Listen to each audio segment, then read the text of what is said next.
Old Farmer Giles was a man of the earth. He loved his farm very, very much. Every single day, before the sun even thought about peaking, Giles was awake. He did not need a noisy alarm clock. Oh no, the old rooster, Percy, was his clock. Percy had a very loud crow. "Cock-a-doodle-doo," Percy would shout. And Giles would jump out of bed. He would stretch his old bones. Then he would put on his big muddy boots. His work was waiting for him, and Giles liked to work. He always said, "An early worm gets caught, but an early farmer gets the corn." Giles's farm was not a tiny one. It had fields of golden corn. It had a big red barn for his cow, Daisy. Daisy gave the creamiest milk. Giles also had a few plump chickens. They clucked and scratched all day long. His dog, Patch, a scruffy little thing, followed him everywhere. Giles would whistle a happy tune as he walked. He would check the fences first. He needed to make sure no naughty foxes could get in. Then he would milk Daisy. Her milk was warm and sweet. He loved his morning routine. It was the same every day, and that was just how he liked it. The sun would just be starting to paint the sky pink and orange. There were no buzzing cars or rumbling lorries back then. The world was quiet. You could hear the birds singing their morning songs. You could hear the gentle rustle of the leaves in the breeze. Giles would often stop for a moment. He would breathe in the fresh country air. It smelled of damp earth and sweet grass. He felt very lucky to live in such a peaceful place. He would then head to his biggest cornfield. The corn grew tall and strong there. It was his pride and joy. His tools were simple. He had a strong hoe and a sharp sickle. He did not have fancy machines. Everything was done by his own two hands. He would spend hours in the field. He would pull out the pesky weeds. He would make sure each corn stalk had enough space to grow. He talked to his plants sometimes. "Grow big and tall, my lovelies," he would whisper. People in the village said Giles had a magic touch with plants. And perhaps they were right. His corn was always the best. His muscles ached by lunchtime, but he was a happy man. One particular morning the air felt a bit different. It was still dark, very dark indeed. Percy the rooster had crowed, just as usual. Giles had pulled on his boots, just as usual. He had whistled his tune, a little quieter this time. The mist hung low over the fields. It was like a soft grey blanket. It made everything look a bit spooky. Even Patch, his usually brave dog, seemed a little bit nervous. Patch stayed very close to Giles's legs. He kept looking around with wide eyes. Giles patted Patch's head. "Nothing to worry about, old boy," he said. But he felt a tiny shiver himself. He reached his big cornfield.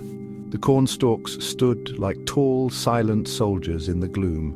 He started his work, hoeing between the rows. The only sounds were his hoe scraping the earth and his own steady breathing. Then he heard it, a little noise. It was a small sound, like two little stones tapping together. Giles stopped his hoeing. He listened very carefully. Patch's ears pricked up. The dog let out a tiny, quiet growl. "What was that, Patch?" Giles whispered. He looked around, but he could see nothing, just the tall corn and the swirling mist. He thought perhaps it was a rabbit, or maybe a bird hopping about. So he went back to his work, went his hoe, then he heard it again. This time it was a little louder, and it sounded closer. Definitely not a rabbit. Rabbits don't make clattering sounds. Giles frowned. He was not a man who scared easily, but this was a strange sound. He had never heard anything like it on his farm before. He stood up straight and peered into the rows of corn. The mist made it hard to see very far. The sound came again. It was definitely getting louder, and it was moving. It seemed to be coming from deep within the cornfield. Patch started to whine now, a low, worried sound. Giles held his hoe tightly. His heart began to beat a little bit faster. What could be making that odd, bony sound? It was not a sound that belonged on a farm. It was not a sound of any animal he knew. He took a step forward, then another. He had to find out what was making that peculiar clatter in his corn. His curiosity was a strong thing. Farmer Giles pushed aside some tall cornstalks. He squinted his eyes, trying to see through the grey morning mist. The clattering sound was very close now. It was so loud it made him jump, and then right in front of him it appeared. Oh, what a sight it was! It was tall and white and very, very thin. It had no skin, no meat, just bones. A skeleton. A whole skeleton standing there in his cornfield. Its bony jaw was clicking up and down, making that awful clattering noise. Its empty eye sockets seemed to stare right at him. Giles's eyes went as wide as saucers. His mouth fell open. He could not believe what he was seeing. A real live, well, not live, but a real skeleton. It took a step towards him, its bony fingers twitched. Giles had faced angry bulls. He had chased away sneaky foxes. He had even dealt with a grumpy badger once. But this was something else entirely. This was a thing from spooky stories, not from a peaceful farm. Patch, the little dog, let out a yelp and bolted. He ran so fast his legs were a blur. Smart dog, Patch. For a moment, Farmer Giles was frozen. He was stuck to the spot like a scarecrow. His hoe dropped from his hand with a thud. The skeleton took another clacky step. That sound snapped Giles out of his surprise. He did not need to think. His legs knew what to do. He turned around so fast he nearly tripped over his own big boots. And then he ran. Oh, how he ran. He ran faster than he had ever run in his whole life. He ran like the wind was chasing him. He ran like a hungry wolf was snapping at his heels. He did not look back, not even once. He could hear them behind him for a little while, but soon his own pounding feet and his thumping heart were the only sounds he could hear. He burst out of the cornfield. He ran across the yard. He did not stop until he reached his little cottage. He slammed the door shut. He leaned against it, panting for breath. His face was pale. His hands were shaking. A skeleton in his cornfield. He would never ever forget that morning, not as long as he lived. After his terrible fright, Farmer Giles sat on his little wooden stool. He was still trying to catch his breath. Patch was hiding under the bed, whimpering softly. Giles slowly got up and peeked through the window. The sun was higher in the sky now. The mist was starting to burn away. The farm looked normal again. The chickens were clucking. Daisy the cow was mooing in the barn. But Giles knew it was not quite normal. Not anymore. There was a skeleton out there, or at least there'd been a skeleton out there. He shivered just thinking about it.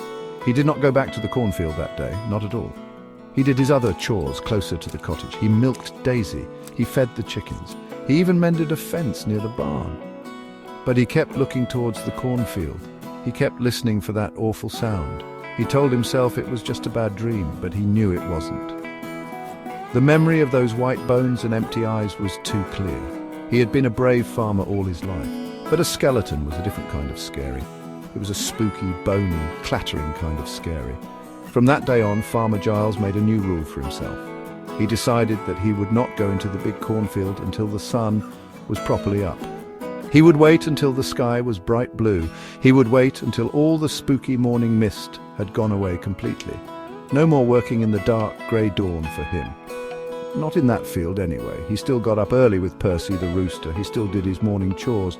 But the cornfield had to wait. He told himself a wise farmer knows when to work and when to wait for the sunshine. And so Farmer Giles continued to be a diligent farmer. He still grew the best corn in the village, but he was a little more cautious now, especially in the early mornings. Sometimes when the wind blew through the corn stalks, he would listen very carefully. He would listen for any strange clattering sounds. And he always made sure Patch, his faithful dog, was by his side, just in case. Because you never knew what spooky surprises might be hiding in the misty morning fields, even on the most peaceful-looking farm.